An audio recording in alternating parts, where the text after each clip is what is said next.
You know, someone very profoundly once said many years ago that if fascism ever comes to America, it'll come in the name of liberalism. But that is not the only breaking news tonight. There's a lot more. The Russia story has suddenly become an FBI story, and it's moving faster than anyone anticipated. Just a year ago, all the smart people were mocking Donald Trump for being insane enough to suggest the Obama administration had surveilled, or as he put it, wiretapped his campaign. What a paranoid lunatic, they said. Get off Twitter. Yeah. Now we know what actually happened. The question at this point is, how many people in Trump's orbit weren't spied on by the FBI? Trump advisor Carter Page was placed under government surveillance in the fall of 2016 after the feds used uncorroborated claims from the Trump dossier to justify a FISA warrant. We know from congressional testimony that Page spoke with Trump advisor, Trump campaign manager, Steve Bannon, while he was being spied on, meaning that Bannon was likely spied on too.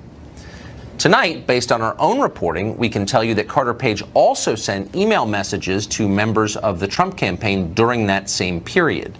Presumably, the FBI intercepted those as well. Suddenly, it looks like the Obama administration may have spied on a significant portion of the Trump campaign team. Just how many people were surveilled and to what extent? How much did President Obama know about it? We still don't have the answers to those questions, though we definitely have the right to them. Oh, no, we don't, say Democrats. Asking questions is a sign of disloyalty to this country.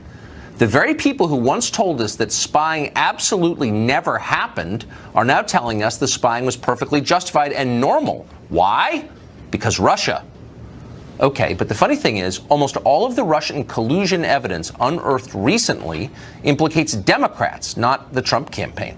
Yesterday, we learned that, for example, Senator Mark Warner of Virginia was secretly sending text messages to a lobbyist for a Russian oligarch in the hope of making contact with the dossier author, Christopher Steele. Warner tried to hide that correspondence. I'd, quote, rather not have a paper trail, he texted to the oligarch's lobbyist. Now, traditionally, in Washington anyway, no paper trail is not an indicator of transparency. In fact, it's a sign of wrongdoing. Now, we're not saying that Senator Warner ought to resign his seat and face treason charges, and we're not saying that because we're not hysterical liberals willing to poison our international relations and misuse the justice system just for cheap political ends. But we do think that Warner's behavior is worth knowing more about. And so, by the way, is a remarkable new New York Times story, just published about 40 minutes ago. That story alleges that within the last year, American intelligence agencies paid a spy, apparently a spy working for the Russian government, $100,000 in American tax dollars in exchange for unverified and possibly fabricated information about President Trump. Now, why would our intelligence agencies use our money to do something like that? Why would they do anything like that under any circumstances? And by the way, what was the information they gathered used for? None of that is clear at this hour. Here's what is clear right now. The bottom line and what we've learned this whole week, the one thing worth taking away from a dramatic week in Washington, it's this.